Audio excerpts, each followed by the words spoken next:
భద్రాచలంలో శ్రీ సీతారామచంద్ర స్వామి వారి వైకుంఠ ఏకాదశి ప్రయుక్త అధ్యయనోత్సవాలు అత్యంత వైభవంగా జరుగుతున్నాయి. ముక్కోటి ఏకాదశి అధ్యయనోత్సవాలలో భాగంగా 8వ రోజు స్వామివారు శ్రీ బలరామ అవతారంలో భక్తులకు దర్శనమిచ్చారు. స్వామివారిని ఆలయ గర్భగుడి చుట్టూ ప్రదక్షిణలు నిర్వహించి అనంతరం ఊరేగింపుగా వివిధ రకాల వేషధారణలు, డప్పు వాయిద్యాలు, వేద మంత్రాలు, మంగళ వాయిద్యాల నడుమ మిథిలా స్టేడియంలో ప్రత్యేకంగా ఏర్పాటు చేసిన మండపం వద్దకు ఆలయ అర్చకులు, అధికారులు తోడ్కొని తీసుకువచ్చారు.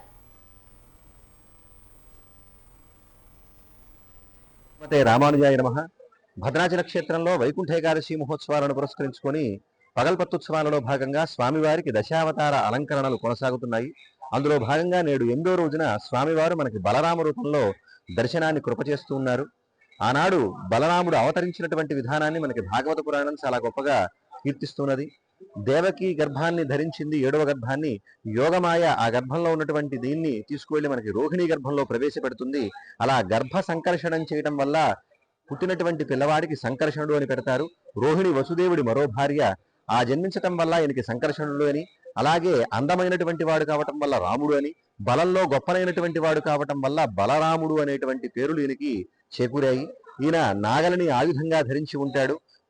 ప్రళంబాసుడు అనేటువంటి అసురుణ్ణి సంహరించాడు. అలాగే చాణూర ముష్టికులలో ముష్టికుండు అనేటువంటి వాడిని బలరామచంద్రమూర్తి సంహరిస్తాడు. అలాగే దిగుదుడు, బల్వలుడు మొదలైనటువంటి వారందరినీ కూడా, దుష్టులు ఎవరైతే ఉన్నారో వీళ్ళందరినీ కూడా సంహరించడం జరిగింది. శ్రీకృష్ణమూర్తికి